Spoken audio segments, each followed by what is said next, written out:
Welcome, everyone. My name is Darlene Arneson. I serve as a District 5 Sons in Our Way Secretary, and we wanted to share some different training videos for our lodge leadership and other district board members on some of the different things that we need to do for Sons in Our Way, some of the reports or requirements that we have, and sometimes, you know, having that opportunity to train people works better than others. So during this time of COVID as well, our zone directors aren't able to make as many lodge visits, and our board actually hasn't been together for a while. So I thought it might be helpful to start a series of these. So I'm going to, excuse me, be starting out today, and we are going to talk about the FraternalGives. The FraternalGives program is a way that we can record our activities that we do in the name of Sons in Our Way, both our fraternal activities and our community service and other volunteer opportunities through the website and through the organization that Sons in Our Way works with, which is a fraternal organization. So it's kind of an overall organization that Sons in Our Way is a member of. And by submitting our hours and times and so forth online, it just makes it a lot easier for them to compile that information. For those of us that have been around Sons in Our Way for a long time, you probably remember years ago when we used to, you know, have everybody fill out sheets and how many activities did you go to and how many hours did you submit. And what I found, at least in our lodge, was that usually we underreported severely how many things people were saying that they went to or how many hours, because the important part is that, you know, we're submitting those, you know, for your preparation time and your travel time and your time at the events and so on. So I think FraternalGives kind of helps to clean that up a little bit. So I'm going to share my screen, and then we are going to take a look at the website that you use. So the way this started a few years ago when Sons in Our Way moved to FraternalGives is that an email was sent to the lodge secretaries with initial login information. And so if that person who received that is the one who actually registered and maybe created their own password and so on, it may still be that original person who's doing that for your lodge. In some cases, the lodges decided not to use this service, and so they still submit a form when they submit their lodge achievement, and the deadline for this is February 15th for the previous calendar year. And so if you don't know who has the login information, or if you ask people who's recording our hours on FraternalGives and you kind of get those blank stares, you can work with Sherry Gorse at the International Office. And Sherry is our primary contact for Sons in Our Way with FraternalGives. So she can help you to create a new login. She can help you answer questions. She's kind of our go-to person as far as trying to figure out how to do this. So basically, when you get to FraternalGives, there are a number of resources on it. Again, this is an overall organization that works with fraternals and helps to, you know, to provide resources and training and lobbying efforts and so on. And so there's lots of things on the website. There are some training videos. There's some help and fact links and so on. The manage activities is really where I usually go to. I submit activities not only for my home lodge, Matt Lodge in Stoughton, but also for the district. So one of the things that I want to reiterate and kind of reinforce to you is that the activities that you're submitting on a lodge level are the things your lodge is doing on that level. So it's your meetings, it's your classes, it's your trips, it's your events, it's your fundraisers, and so on.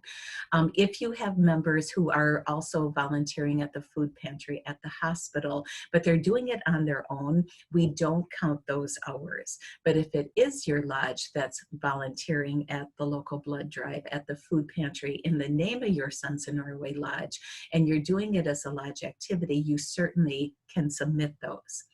Where it kind of gets a little confusing is when we have events that your lodge participates in that are on the district or zone level. And in those cases, the district submits those hours. So, so if you go to a zone meeting, or even with district conventions and lodge meetings, the preparation time that a convention planning committee puts together and puts into providing, you know, the venue and the workshops and all the logistics of putting on a district convention, really the district submits those, not the lodge. So even though you're doing the activity as a lodge because it's a district activity, it counts for that. Same thing for in our district for Barnaburkey, same thing for Ski for Light when we've had that. If it's on a district level, the district submits that. So, you know, I'm not aware that there's any FraternalGives police out there that are coming to look us up and so on, but just wanted to talk about that. So when we go to the manage activities part, and I am on the district, again, I do both the district and the my lodge one and so forth. So right now I'm logged into the district. So basically this is the manage activities part, and I need to do now for the first quarter. So these are ending up for the district through 2019. But basically, as you see this list here and so on, those are things I submitted last year. You know, if you make a mistake or you're unsure of all the information, you can always go back and edit an event or delete it if it was done mistakenly and so on. So basically when you're adding an event, what we're doing is we're adding in a title. So I'm going to say district board meeting, and let's say the spring meeting. And I am just going to be throwing in some data mainly so that you can, you know, can see this and be able to, you know, to plug it in. What city was it done? Well, we did a virtual one in the spring, but I'm going to just say that it was done in Stoughton. And they seem to know that I'm in Stoughton and so forth. Sometimes it seems a little redundant that we're doing this all the time and so on.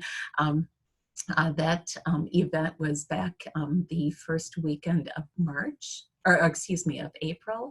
So we started on the 3rd of April, and it has some things that are really nice, and it has some other parts that are a little bit more of a struggle. How much funding? There was nothing as far as that. So here is the key part, the activity part. So you have 3 options with this: donation by chapter, no event. So this is where if you give money to the food pantry, if you give money to the American Red Cross, if you give money to a local, you know, group and so forth in your town, but you don't do anything with it, you just write out the check. This is where you check donation by chapter. The member activity is really where I would say 95% of our lodge's activities are. These are all the logistics, all the functions, all the activities that our lodge does except for community service. So these are the meetings, these are the classes, this is the lefse making, the cookie making, the, you know, the meatball making, the serving dinners, serving bus tours, any, you know, our business meetings, our lodge meetings, our program meetings, all of those fall under member activity. The third option that you have is a service project or community outreach. These are the activities that you're doing in the name of your lodge. You're representing Sons in Our Way. You're wearing your shirts. You sign in as the worker. For example, Mant Lodge helps host several blood drives during the year. So we serve the refreshments. We register people when they come in. We take, you know, water to them as people are giving blood. That's a community service. We're doing it as a lodge. If I was just doing that as an individual, we couldn't count that. So anyway, going back to our board meeting, that's a member activity. So then it asks us to categorize activities. And, you know, and this, you know, I tend to kind of go fast through it because I don't spend a whole lot of time. I'm guessing on the fraternal end side and maybe on Sons in Our Way headquarters side, they look at the types of activities. But for our district board meeting, it was educational, it was a planning leadership meeting. And those are really the only 2 types of things that I'm going to check for that. Other things you can check are athletic or health or wellness, like your sports activities would go under that. Ethnic or cultural, well, probably a lot of our Sons in Our Way things would fall under that. And we certainly could check that for the district board meeting, because some of the committees that reported, and the obviously our cultural director and the committee that she works with, would be a part of that, and so on. Then we go up to the next part. How many members attended this? So for the district board meeting, I would say 15. Did we have any non-member attendees? No. Now, if this was a lodge meeting, then that would be a little different. I'm going to do another example, kind of using more of a lodge activity. I don't put any finances into FraternalGives. We in our lodge still do the the audits and so on, and that's where we report the number of dollars that fall under fraternal activities and community service. So for me, it's really cumbersome to try to figure out the expenses that go into the different events. So I basically skip through all of these. None of them are a requirement for this. So our total volunteer hours. So with the board meetings, everybody is working, everybody's a part of that. And so the number of volunteers would be 15. It would be everybody on the board. But if I think about the amount of time that was spent, this is where I'm going to think about how much preparation time did each board member put in, how much time did they spend on their committee work and committee conference calls prior to it. And then the day of the actual board meeting, we started, I think, at 9 o'clock that morning and got done about 5 o'clock in the afternoon. We took a couple of breaks. We took a half-hour lunch break and a couple of bathroom, just get up and walk around, because again, it was via a virtual meeting and so forth. And so just for numbers for this, I'm going to say that on average, if each one of the board members put in 10 hours, that would be 150 volunteer hours. If I wanted to add some photos, I could. If I wanted to do some other text, the society is who you've registered in. And then for whatever reason, even though you're registered for that, it makes you say what we had. So this will be what I submitted for the district. So then if I hit submit, then it just takes it usually a second or two, and it'll enter that activity. Now, when I always ask our district board members to submit quarterly hours, volunteer hours that I put into FraternalGives. That way, if they are doing lodge visits, if they're hosting a zone meeting or something like that, I can go in and edit that. So in this case, if I get those reports, when I'll probably delete this activity after I get done with the Zoom training, but if I wanted to go in and edit it, if you click edit, it just gives you back that original screen. So it's not a problem at all to go in and finish that. Or if I said, oh gosh, I just want to start over with what the board members had, I would delete that and so on. So let's look at something that would be more of a lodge activity. And let's just say let's say you're doing just a regular monthly lodge meeting. And this is going to be the April meeting. Oops, if I can spell correctly. And again, I'm going to say that this was in Stoughton, and it's in Wisconsin. And the start date, let's see what I said we were going to do April. So our meetings are on the second Wednesday of the month. So that would be the end date as well. These multiple dates are for, like a convention or things, like that. Because it was a lodge meeting, it's a member activity, it's educational, it's cultural. It's not really a planning meeting. We don't, it's not male or female focused and so on. So on average, we get about 65 people at our meetings. Of that, we usually have at least 10 that aren't members of the lodge that are coming. Again, I kind of skip over the financials. The other reason that I do it, let's say this is a lodge meeting. I don't want to have to figure out, well, how much money did we collect in Sunshine? And if we had to pay a speaker, how much did that cost? And so forth. To me, I'd rather have our audit crew do that on the Lodge Achievement Form and so on.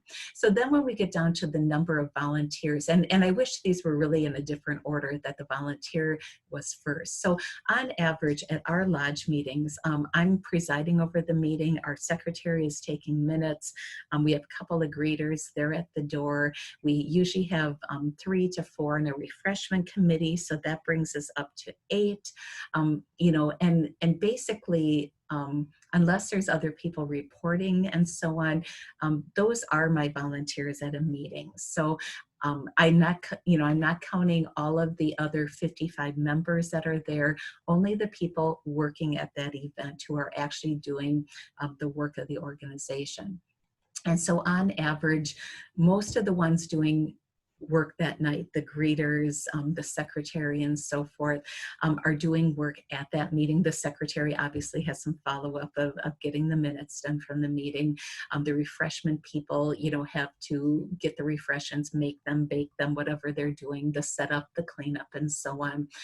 I have to do the agenda and get things organized and so on. And so on average, each of us probably has, especially for the refreshments, the secretary, the president, everybody except the greeters, let's say 6 of us have 2 hours in, so that'd be 12 hours. And then my 2 greeters are basically, you know, they're just helping when people come and so forth. So I'm going to say 14 hours is the total that we need. And then again, I'm on the district page, so it's going to show it as the district. So that's how I would do an activity like that. So with FraternalGives, again, it's helping you to, you know, to just kind of pull in information in an easier way to, you know, submit those things. It's taking it a minute to kind of record those and so on. So some neat things about this, for example, if I went back to, you know, last year and I wanted to see what the district, how many, you know, hours and so forth, I could put in a start date and then I could do an ending date. And what I do at the end of the year, just for grins, is I do all the different activities and I check all of them, all the things that we might have, you know, functions for and so forth. And then what you can do is you can ask for a report on that.